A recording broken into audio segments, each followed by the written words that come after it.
Good evening, ladies and gentlemen, and welcome to Sir Hunt on X on this Tuesday, September 23rd of the calendar year 2025. As I come to you once again live from Cincinnati, Ohio, in the United States of America. Here's hoping everyone had themselves a wonderful day today. Week 3 complete in the NFL, plus lots of heavyweight history to get to tonight, and we're going deep into the record books, including a controversial night that still has everyone asking questions 100 years later. That's right, a 100-year question that still has no answers to it. I'll touch on that at the end of the show when I get to my historical boxing segment. So everyone had themselves a wonderful day today. Looks like the heat wave is finally gone here in Cincinnati. Leaves are starting to fall down. Rain's starting to come around, which means hoodies is about to come up, and it's about that time of year once again. I'm going to go ahead and get right down to it. Of course, last night it was the big win by the Detroit Lions over the Baltimore Ravens on the road. 2 years after Baltimore just slaughtered them, Detroit came in and made a statement, sacked Lamar Jackson 7 times, fumbles each by Jackson and Henry. The Lions offense, Jared Goff played just about as perfect of a game as you could possibly play on the road. A big road win for the Lions. And off the offense, it could be a real juggernaut if it wants to be. We consider that 1-2 punch at the running back position with David Montgomery and Jahmyr Gibbs, who could just run wild on you if they want to. And the Ravens defense, especially after Nnamdi Mudibi got knocked out of the game, was nowhere to be found. I mean, they just got punked up and down the field by this Detroit Lions offense, which is about as good as any offense in the entire league. And Jared Goff just played about as great of a game as you could possibly play. And on the road, it's a job well done. Big road win for the Lions. Seems to me now a lot of the power starting to shift to the NFC all of a sudden, which has been the last few years always been the AFC. When you talk about the top 3 of Kansas, Buffalo, and Baltimore. Now we're starting to see a bit of a shift to the NFC. We talk about Detroit, Green Bay, Tampa Bay, and even the defending Super Bowl champ Philadelphia Eagles. And a lot of people were writing Detroit off after week 1 saying, they're basically done, especially when we talk about Bears and Packers fans, which Bears fans has no room to speak on any particular football subject right now. But here we are. They're 2-1. They just hung 52 on Chicago last week, and last night they put 38 on Baltimore. They're there. I told you guys they were going to be fine. Here we are, week 4. They're 2-1 in the middle of a tough race in the NFC North with Green Bay and Minnesota. They were going to be fine. Everyone, when it comes to the NFL and the Detroit Lions, needed to just settle down because everyone's getting all herky-jerky in September over a whole lot of nothing because that's what it is right now. Actually, a lot of people in Baltimore are also, I'll touch on them here in a second. But we talk about the Lions and their head coach, Dan Campbell. It goes back to what I talked about a couple of weeks ago. When we talk about the thought of winning the game versus not losing the game. The 4th and 1 call by Dan Campbell to convert the first down and basically end it is called winning the game. And that's what Dan Campbell did. I mean, Troy Aikman summed it up best. We talk about the guy who had the biggest set of onions, which I think there's another word for it. He can't say it on national television. He made the play call, which is Dan Campbell, perfectly placed, perfectly called play, the first down, and that was it. That's how you win a game. You don't do anything else after that. You don't just punt the ball just to try and hope that your defense can make a stop and give an explosive offense like Baltimore another chance. That's what Detroit did. The 4th down play. That's why Dan Campbell has the biggest onions in the entire NFL. A lot of coaches could learn from him. I'm not going to go to the laundry list of it because there's quite a few of them. But that's how you play to win the game. You make the calls to get the win.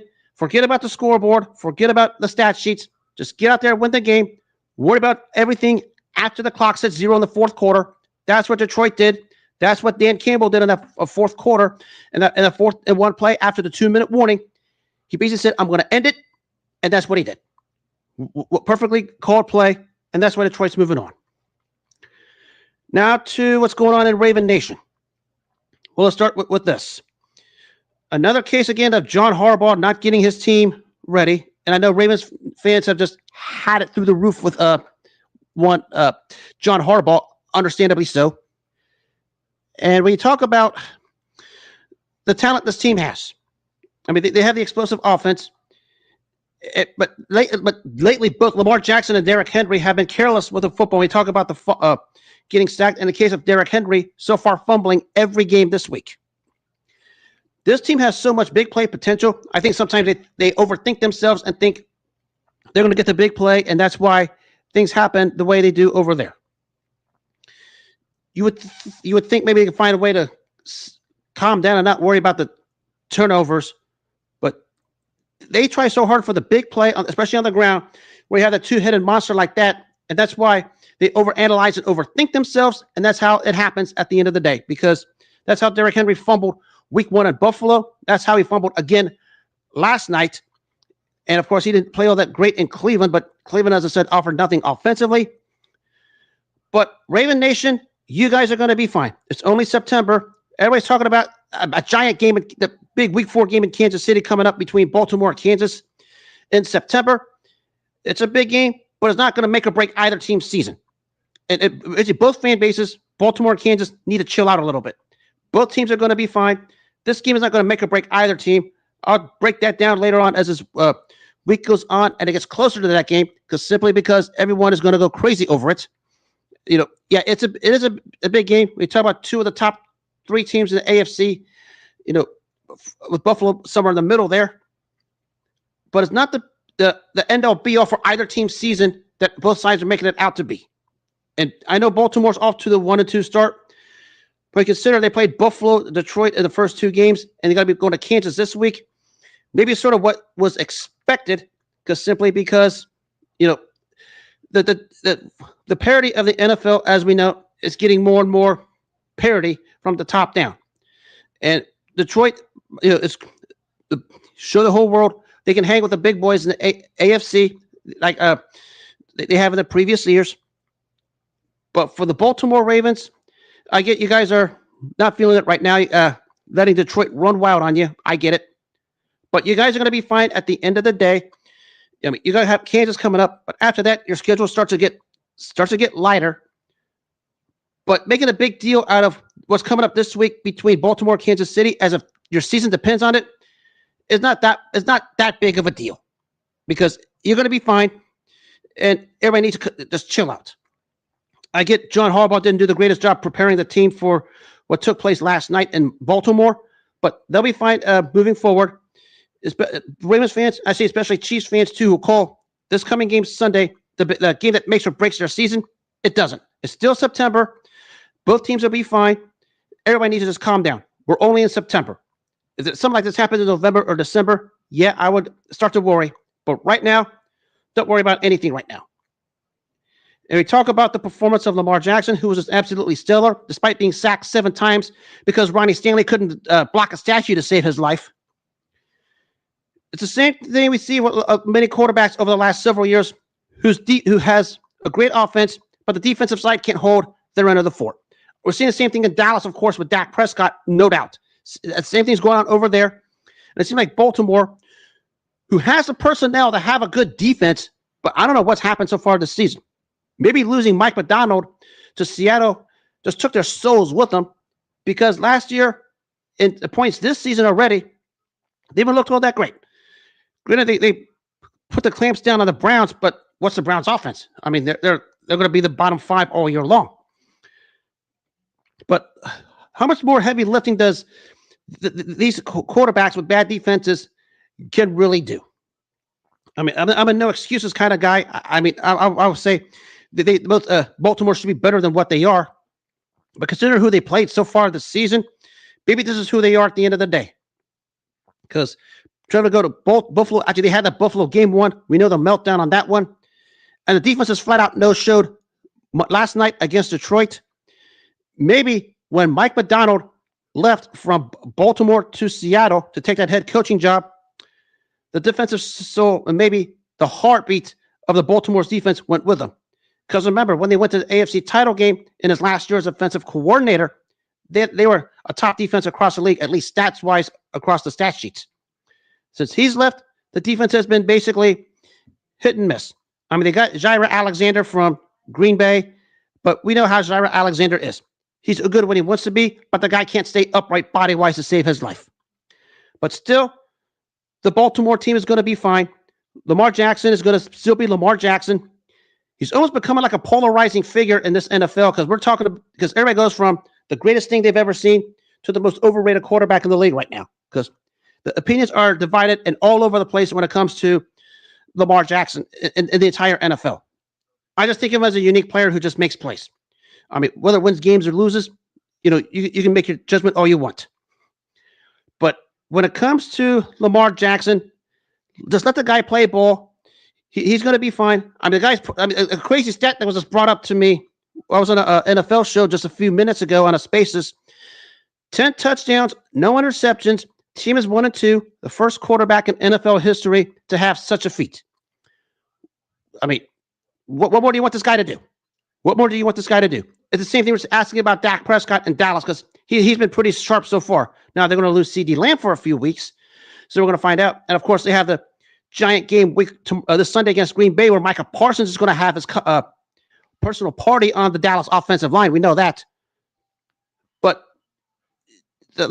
we've seen it before with quarterbacks. Peyton Manning, Dan Marino, even faces Tom Brady and Patrick Mahomes had this. Now Lamar Jackson and Dak Prescott has it. We're going to see what they're made of. I think Lamar Jackson is going to be fine. Same with that Baltimore team. They'll find a way to rally the troops some way, somehow. But the onus is going to be on John Harbaugh to actually coach like an actual head coach, because that's something he hasn't done in quite a while, especially when it comes to big games. That's how they lost that divisional round of Buffalo last year, because he didn't have that team prepared. But Lamar Jackson, he's going to be fine. He'll be in the MVP talks as the season goes on. Baltimore's going to win their share of games. What's happened so far this season isn't make or break for that team, because we're in September. We're not in November or December. We'll worry about that when the time comes. And speaking of teams with quarterback issues, over here in Cincinnati, once again, the Bengals fan base has almost a sadistic, grotesque, sick-headed obsession with wanting Russell Wilson on their roster after Russell Wilson was just announced to be benched for Jackson Dart.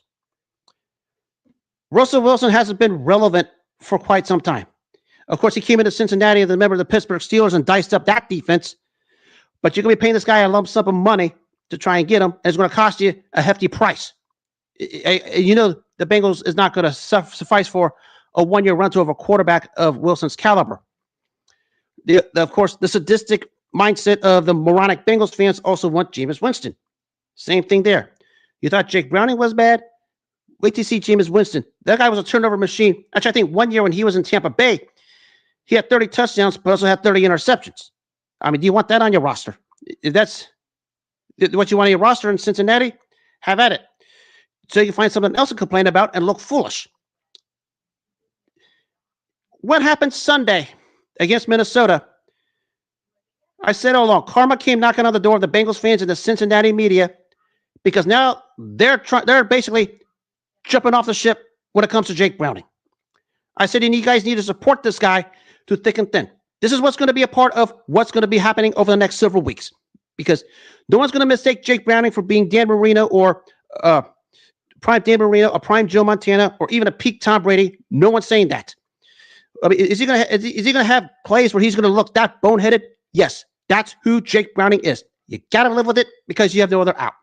If you don't want to live with it, what kind of a fan are you? And what a member of the Cincinnati media are you? Because you guys are cowards, simply because you guys don't want to back this guy. I said, we have to back this guy right now because that's the only option we have, and that's it.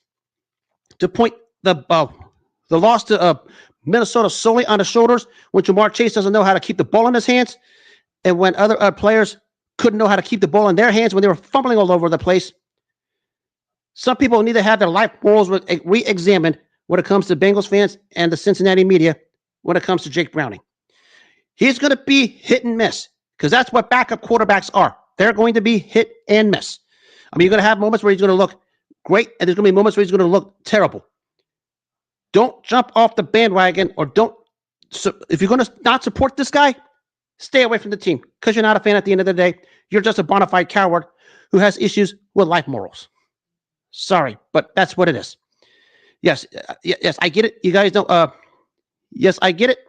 You guys thought Browning was going to do what he did a couple years ago. He'll get there. This guy hadn't taken a snap since 2023. I mean, he didn't even take a snap at all last season except the preseason. And he expected this guy to come in and all of a sudden just pick up where he left off 2 seasons ago. Doesn't work that way. And the team around him this year wasn't as good as it was in 2023. Jake Browning is going to be fine. That's basically what you have. I mean, if you want to talk about wanting Russell Wilson or even a Jameis Winston on your roster, have at it.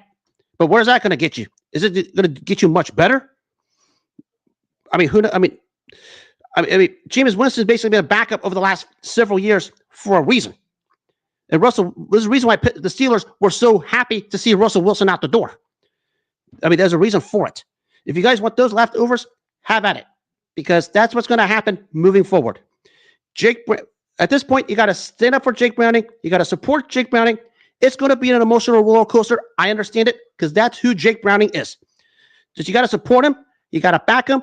And if you don't, what kind of a fan are you at the end of the day? Shout out Josh Isles. I just see you pop in here. I'll be meeting you soon in a couple of weeks. I'll be joining you and the fans over there for the Detroit game and the Pittsburgh game. I have a whole laundry list of fans I want to meet. You're on the top of my list. I just see you pop in here. Sorry to get that off my chest. I love the Bengals like everybody else, but some of these fans, the things they want and the things they say just drive me quadrant insane. There's a reason why I have the view I have and the view they have, and that's why things are the way they are when it comes to myself. Sorry you had to hear that. Now we're going to go to the historical aspect of boxing, because I see all of my fight followers following up in here. Because today, the golden years of the heavyweight division before the golden years. And we're going to go a century ago, not like a literal century, 100 years ago today. The beginning of a two-fight rivalry started in Philadelphia. In front of, at that time, the biggest crowd to ever watch a fight in person when it comes to the gate. It was the first fight between Jack Dempsey and Gene Tunney. In front of 120,000 plus people, no big screen, nothing. If you're at the fight, you just saw what you saw. I mean, there's a photo of this when you talk about this particular fight. It is insane. I mean, I don't recall football stadiums or even soccer stadiums feeling anything like this, because this was nuts. What took place in Philadelphia exactly 100 years ago today. The story of this one, Jack Dempsey was in the middle of the Roaring 20s. And when you think of the Roaring 20s in the fight game, you thought of Jack Dempsey, because this was the Jack Dempsey era. I mean, like Tyson and Liston and all of those, a guy that was feared during that time that nobody wanted any part of, period. But enter Gene Tunney, who's well known for being an all-time great light heavyweight, makes his move to heavyweight and challenges Jack Dempsey for the heavyweight championship. And the story of this one was Gene Tunney, Jack Dempsey, that everyone feared and no one wanted to fight. Gene Tunney wasn't afraid of him. Basically just took the fight all control early and got a unanimous decision win over 10 rounds. All right, guys, back then, it was the 10 rounds for the world championship, and it was the round system. It was not the points. It was just the rounds. And Gene Tunney controlled the fight from start to finish to win the heavyweight championship. And from that point, and after that one, there were a lot of questions with regards to affiliations, especially when it comes to the mob and the side of Gene Tunney. So what do we have here? An immediate rematch that took place exactly a year later, which is exactly 99 years ago today.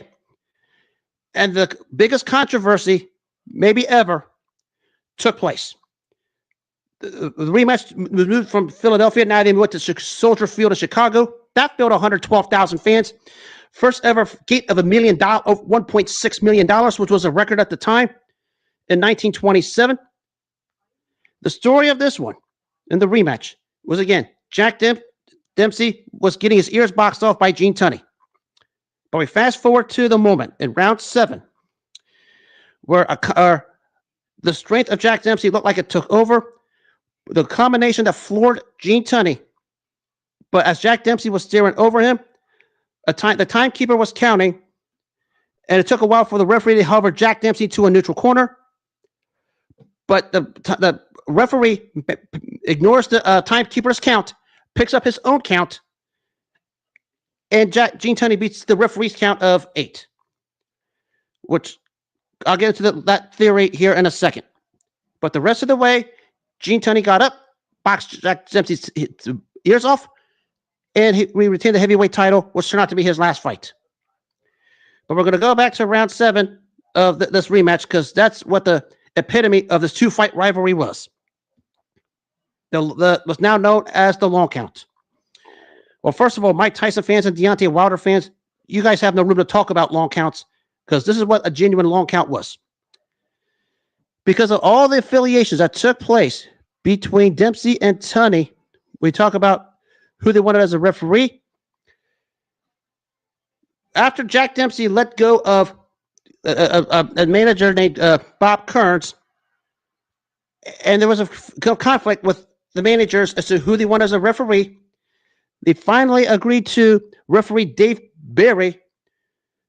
And let me remind you, the bet was placed by an individual named Al Capone, which all you guys who follow gangster mobs know who Al Capone was. And they wanted Dave Barry, who was replaced because of a bet that was placed by Al Capone. And basically, when the wager was bet on the referee, let me back up. The bet was placed on a referee before him named Dave Miller. Al Capone placed that bet. But when it was found out, Dave Barry took over. And all kinds of chaos ensued because the Dempsey camp did not want Dave Barry. Basically now, let me remind you, rules changed after Jack Dempsey's obliteration of Jess Willard. If you guys know what happened with the obliteration of Jess Willard, he floored him 7 times, but he was still standing over Jess Willard while he was knocked down. It was after that fight now, which we see today, you go to the neutral corner after a knockdown. Now, we had this rule in effect for Dempsey Tunney 2. And when Dempsey floored Tunney and was standing over him, and after the referee hovered Dempsey to the neutral corner, he picked up his own count, being the referee Dave Barry, over the timekeeper who was counting the count while Dempsey was standing over Tunney. And basically the count there was like 6 or 7, but the referee, Dave Barry, ignored it and picked up his own count. And that's where the controversy ensued. There's a whole bunch of questions 100 years later as to how it happened and why it happened. A lot of, communication errors, we're talking about the 1920s here. I mean, 1927, not 2025. Let's get that out of the way. But when you think about that particular instance and how Jack Dempsey stood over Gene Tunney after Tunney was down, after the flurry that floored Gene Tunney, and Jack Dempsey went to the standing over him, the timekeeper picked up the count, but as Dempsey hovered Tunney to the neutral the referee sent Dempsey over the neutral corner, which was a recently instated rule now after the fiasco between Jack Dempsey and Jess Willard. Then he picked up his own count, and it caused all kinds of issues. To the surprise of many, not too much protesting was done out from the Dempsey camp, but nobody knew about all of this until many, many years later. It's always going to be known as the long count. While Mike Tyson fans and Deontay Wilder fans show their moronism, they think they know the long count when it doesn't. This is what a genuine long count was. Somebody missed an assignment, somebody missed a count, and as a result, Gene Tunney beat it, and it was a referee's call, as we know, as a final say-so. He beat it by the count of, they say it's 9, but I counted it was, when I saw the replay many years ago, it was actually 8. I mean, he was 8 on his way up, the referee hit 9. When that happened, everything went out of Jack Dempsey's soul. Tunney picked it up where he left off, went on to win the unanimous decision again. This may be as big of a mystery as the Phantom Punch of Ali listened to, and as big of a mystery as No Moss of Leonard Duran 2, a big of a mystery as how Roberto Duran lost to Kirkland Lang, among many others. Maybe the bigger of them all, because people are still wondering 100 years later what happened and how we got to this point. I mean, come on, give me a break. Because I'm sitting here, I'm listening to this, I'm watching this. Actually, years back, HBO had a series on the all-time great heavyweights, and this was brought up. There's all kinds of theories as to a referee being pulled out because of a place about Al Capone, which everybody knows the story about Al Capone back in those days. And this referee comes in, much to the chagrin of the Dempsey camp, and this happens. I mean, everybody's still wondering years later how we got to this point. Let me remind you, this was Jack Dempsey didn't help his own cause being totally inactive. And not only that, the referee that was replaced, Dave Miller, it was also revealed he also placed a bet on Jack Dempsey to win this fight, and that's why he got pulled for Dave Barry. There's, of course, the theory as to Capone and Miller placing the bet on Dempsey as to why this took place. It's wild. It's not the sanctuary body mobs we have today. These are real life crime mobs that had bets and affiliations of the highest level when you talk about affiliating with a fight game. I mean, this is before we saw we saw mobs in the Antonio Escalera Tyrone Everett fight. I mean, that was well chronicled. Even mobs before Sonny Liston. I mean, Sonny Liston wasn't even born before this took place. That should tell you how far back we go. And yes, mobs, especially in the Roaring 20s with the Great Depression and everything that took place in the 1920s, was a big thing. That's what we had here. Doesn't deter the fact that Jack Dempsey is still one of the great heavyweights. Yeah, last time at this level. But the crazy thing is, when we talk about the game today, as it is today, as it's constituted, with how the counts are, makes you wonder what all the behind the scenes stuff, all of the conspiracy theories, because we have a lot of conspiracy theorists in the fight game. I know this. People are still wondering how this happened. I mean, here I am trying to research this. Actually, here I am as I'm talking to you right now. I'm still trying to figure out what happened here, because this was, basically the feeling is the boxing intelligentsia didn't like Gene Tunney much because he was viewed as a snob at that point. But Tunney was a high educated human being. But into the this particular fight, as I said, he was so disciplined, sort of like before we saw James J. Braddock beat Max Baer to win that heavyweight title. The exact same way. He was disciplined, wouldn't get caught up into the mix-it-up style of the puncher. In this case, it was Dempsey. And managed to take home $1 million. I think, if I'm correct, one of the first times ever in boxing history at that time there's $1 million in a fight. And this was 98 years ago. If you took home $1 million in 98 years ago, you hit the lottery. But of course, that's probably why Gene Tunney retired. But we talk about this long count and this 2-fight series. Lots of conspiracy theories come out. Lots of craziness that comes out. Mob affiliations that come out. The stuff that nobody knew back in the 20s comes out 90 years later, and there's still questions that are being asked. Because at the end of the day, Gene Tunney was the better fighter both times. But how he became the better fighter both times and everything that built up to this still remains a mystery, especially when you talk about the 7th round of Dempsey Tunney 2 when the long count happened. Because that's every bit the mystery the Ali Liston Phantom Punch was, and the mystery Leonard Duran 2 No Moss was. Maybe even bigger mystery than both of those put together, because people are still wondering and still reading stories about this 100 years later as to why it happened. But the 2-fight rivalry between Jack Dempsey and Gene Tunney took place exactly 100 years ago. The first fight in Philadelphia in front of 120-some-odd thousand fans. Tunney won the unanimous decision. And almost exactly a year later, moved to Soldier Field in Chicago, Illinois. Tunney does it again, but not without a dark cloud when it comes to the long count and the circumstances and the affiliations that took place leading up to the fight in regards to that particular circumstance. Crazy, here we are 100 years later trying to find out things that nobody even knows to.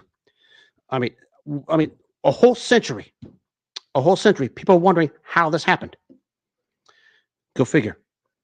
But once again, Mike Tyson fans, Deontay Wilder fans don't have a leg to stand on when it comes to long counts. Just read the stories on this. That's what a long count is. Mike Tyson wasn't victimized by a long count against James Buster Douglas. That was no long count. Deontay Wilder wasn't victimized by a long count against Tyson Fury in their first fight. That was not a long count. The real long count was what happened to Jack Dempsey in the second fight against Gene Tunney. Wild conspiracy theories, wild things that took place. And when Mike Tyson and Deontay Wilder fans talk about long counts, Jack Dempsey is turning in his grave somewhere. That's all you need to know. And speaking of from controversial to exciting, we're going to go back 73 years. And this one took place at the outside of Philadelphia, also the same place that Dempsey Tunney 1 happened. It was the first of the 2 fights between Jersey Joe Walcott and Rocky Marciano. After 4 times, Jersey Joe Walcott finally hit pay dirt when he beat Ezra Charles, and he beat him again in the second fight. Because he was trying his best to get the title, to win the heavyweight title, lost twice to Joe Louis, although we know the first fight, Walcott was victimized by boxing politics. And twice against Ezra Charles, lost both times. Hit the pay dirt when he knocked Charles out in the third fight with the left hook of perfection that Charles was just gone, and won the fourth fight facing Marciano. We know the story with Rocky Marciano. The 1952 fight of the year, and it certainly was. We talk about this particular fight. Some people call it a slugfest. It was a case of high skill between 2 heavy-handed fighters who just beat the other guy up, for the most part. Early on, the flash knockdown by Walcott looked like he was going to get an early knockout win. He was basically, everything Marciano did, Walcott did better in the early rounds. And after the knockdown, he controlled the fight early. Looked like he was going to win. When you talk about, as the fight was going on, though, real story here was Marciano was starting to absorb the power of Walcott much better, and the momentum started to shift. And as the fight was going on, both guys were just hitting each other with bombs. Both guys' faces were basically swollen masks. If you guys seen the footage from 1952, there's pictures of it all over the internet of these 2 guys just wailing away at one another. It wasn't like one of those pure brawls as we would see in the heavyweight division, but high technical skill that involved 2 guys who just had heavy hands and just laid lumber on one another, and that's what it was. But as the fight was starting to go on in the middle rounds, the pressure of Rocky Marciano started to take control. But again, Walcott was matching Marciano punch for punch, just like Marciano was matching Walcott punch for punch. That's what Marciano-Walcott 1 was. It was a case of punch for punch. But Jersey Joe Walcott, as he was controlling this fight, started to get a little full of himself. He started to taunt Rocky Marciano, basically saying, you can't hit me. You can't hit me. As this fight was going on.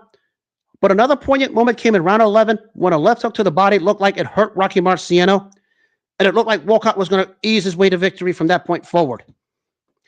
But we fast forward to the moment. Maybe the most iconic punch in heavyweight championship boxing history, when basically both guys were measuring each other out in the 13th round. But a case of trading right crosses, Rocky Marciano beats Walcott to the punch, and the image that is basically the most iconic, maybe the most iconic in heavyweight championship history, where half of Jersey Joe Walcott's face was turned sideways after the right cross by Marciano, and Walcott is in deep trouble. And not only that, another right hand by Marciano wobbles Walcott again. Then the left hook, and Walcott sags to the canvas, head first, counted out. And Rocky Marciano reaches the pedestal to become the heavyweight champion of the world in what was a 1952 fight of the year. High will, high skill, heavy-handed heavyweights. That's what these 2 guys were. I mean, people say it was one of those pure brawls a la Hagler Hearns. It was more like a chess match for the most part. But the exchanges, when they got into it, they were heavy lumber, and both guys took beatings. But the perseverance of Rocky Marciano, you can say whatever you want about him, but the drive, the heart, and the determination that kept him coming and coming and coming is a perfect example of who Marciano was when he won the heavyweight title from Walcott in the first fight. And that's what we had here. Marciano just kept coming, and basically it was a terrific fight between 2 terrific heavyweights of the 1950s. You can call that a middle of a mini Four Kings era, because you had Ezra Charles and Joe Louis in there. But Marciano and Walcott delivered the goods. And in front of a sold-out audience in Philadelphia, Marciano reaches the pedestal, trending on the scorecards, coming off the canvas, surviving a hard body shot in the 11th round, which looked like he was going to wind up losing. Persevered, and then the iconic right cross that turned Jersey Joe Walcott's face sideways, and then the left hook that sent him down face first and down for the count. That's Rocky Marciano, and he hit the pay dirt. The undisputed heavyweight champion in the one belt era where the one belt does it all. That's why they called him The Rock. Some people thought this was a Foreman Lyle or a Hagler Hearns type. I wouldn't go that far. But when they did exchange, they certainly exchanged. And because you talk about two guys who had heavy hands. And when it was high skill, but yeah, high skill of two guys who were, it seemed like they were trying to play the game of counterpunch. But when they mix it up, they mix it up and mix it up good. And in 1952, it was a delight. And it prompted a rematch more than a year later, where Walcott was basically on his downturn.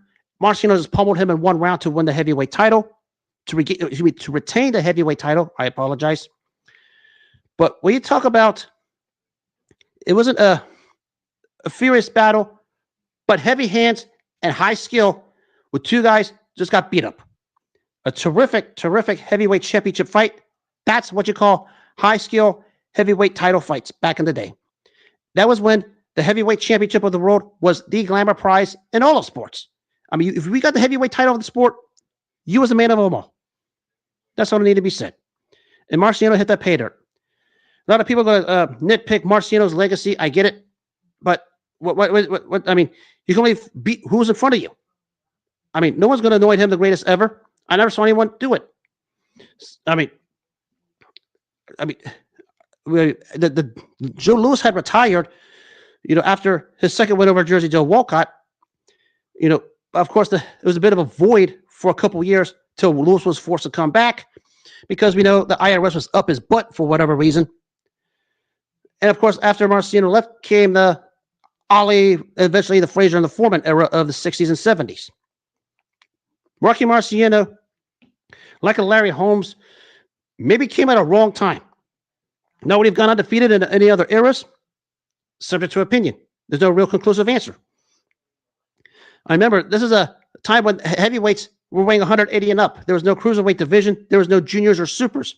This was the old school 8. Is it plausible he would have beaten those guys? Possibly.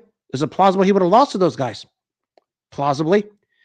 There's no conclusive answers. And I say this for a respectful reason. You guys play theories too much. You guys base things on records too much. You guys base things on some of the weirdest criteria so much that you talk about things that has no variables. You can talk about Rocky Marciano all you want. I mean, top 10 all time, have at it. Again, I don't partake because I don't know what the criteria is. Top 20 all time, have at it. A tricky legacy, I will agree with that because of the era he came in. I mean, Jersey Joe Walcott, downturn. He beat Ezra Charles twice. Also, he fought. We talk about some of the other fighters. Fought Archie Moore. If I'm correct, the fight that ended Archie Moore's career when he stopped him in the 9th round. So he had some names in there. And after all of this, still, you can't deny the fact of one thing. When he got in that ring, he won. That's the only thing that matters in the end. How you rank his legacy is totally up to you. Because a lot of people call him from everything, from the greatest ever to the most overrated. What's your criteria? That's something I've always wanted to answer to, but nobody knows. But we talk about the 1952 fight of the year and two high-skilled heavyweights with heavy hands, heavy lumber, looking to beat you up. Rocky Marciano and Jersey Joe Walcott did that 73 years ago in Philadelphia. A fight where basically Walcott had it under control, started to get comfortable a little bit, started to taunt Marciano. Marciano came on, persevered. Then the iconic right hand of the 13th round that turned Jersey Joe Walcott's face and lips sideways. And then the left hook that put put Walcott down and out for the count. That's heavyweight boxing. And you can nitpick the career of Marciano all you want. But he's 49-0, etched in history forever. That's never going to change, no matter how hard everybody tries. It's stories like this in the heavyweight division that has been missing for the last, I don't know how many years or how many decades, because we haven't had anything like that stirring forever, especially in the States where everybody knows if you're the heavyweight at one point, if you was a heavyweight champ of the world in the States, you were the king of the crop. I mean, I could point to the whole list of the guys that wore that championship, going back to guys like John L. Sullivan back in the day with a bare knuckles specialist. Now, there's no real stories in the heavyweight division anymore. Because back then, it was the sport went as the heavyweight division went. And the heavyweight division was all across the sports headlines, whether it be via the telegram, the old school telegram, that yellow paper where a cheap 2-cent pencil where you had to write it and you break the lid about 50 times before you finish up your article, to the actual paper print, to the evolution of the internet. Because the heavyweight division was the thing. I mean, cream of the crop. And if you won the heavyweight title, especially in the States, you were the big leagues. No more intriguing stories anymore, it seems. I mean, none of them are other countries. I mean, they're still intriguing. But at one point, when you were the heavyweight champion of the world, you were the story and the big thing. And those days are gone. This one was a case of it also, because Jersey Joe Walcott worked so hard to get to that opportunity, and he finally got it when he beat Ezra Charles in the third of their 4-fight series. Had the fight against Rocky Marciano the first time under control, had the early knockdown, controlled the fight, got full of himself, started to taunt Marciano. As that was going on, Marciano was coming on, persevered, set him up for the perfectly placed right cross, probably the most iconic in heavyweight championship history. And then the left hook that sent Walcott down and out for the count, and Marciano's the heavyweight champion of the world. That's how you win heavyweight championships. It was a beauty. I mean, the stories are out there. So it prompted a rematch down the line where Walcott was basically done and Marciano just plowed him in one round. But that was the legacy of Rocky Marciano and Jersey Joe Walcott, the 1952 fight of the year. When you talk about the top 10 all-time great heavyweight title fights, it's up there. You talk about Ali Frazier won, of course, of March 8, 1971, probably the gold standard of great heavyweight fights. Of course, Ali Foreman, the Rumble in the Jungle. The third Ali Frazier fight, obviously. You can mention any three of the Evander Holyfield Riddick Bowe fights. You can mention those. Marciano Walcott 1 is up there because these two guys were made for one another. And we talk about some of the fights I mentioned. When you have two guys that are made for one another, you're going to get these kind of competitive high-level fights. And that's what Marciano and Walcott gave us 73 years ago. Terrific standout fight. Boy, can we go back to the hands of time when the heavyweight division was fun to watch? Can we? Because it's not anymore, outside of Alexander Usyk. It's that simple. More heavyweight history coming up, I'm telling you. Maybe I should just educate some of these people when it comes to great heavyweight championship fights, because I'll put together a top 10 list, if you guys want me to, of great heavyweight title fights. But as I said, this one's in the top 10, but nothing tops March 8, 1971, when Ali and Frazier went at it the first time. Shifts in momentum, back and forth. Same thing you say for Marciano Walcott 1, maybe not quite the level of Ali Frazier, but it was a dandy. A great fight it was. And on that note, that'll wrap up this edition of Sirhan on X. I will be back tomorrow night. If you missed this show or any other episodes, you can catch them all on the iHeartRadio, the Apple Podcasts, and the Spotify apps. The website is going to be live tomorrow. I will have my own website. You can catch all of the episodes and other things I'm going to have going on there soon. Still a work in progress. I'm putting the final pieces together. And on October 16th, this show will be live from Cincinnati to preview the Pittsburgh Steelers and the Cincinnati Bengals. For all you Steelers and Bengals fans that want to, come out. And as always, make self-care your number one priority in all walks of life. If you take care of yourself first, all the good things will come your way. Stay true to yourself. Good things will follow. If you don't take care of yourself first, nothing else matters. Take care of you. Focus on you. That should be number one goal. Until then, have a good rest of the night. Take care of yourselves. God bless. Enjoy the evening, and I'll see you tomorrow.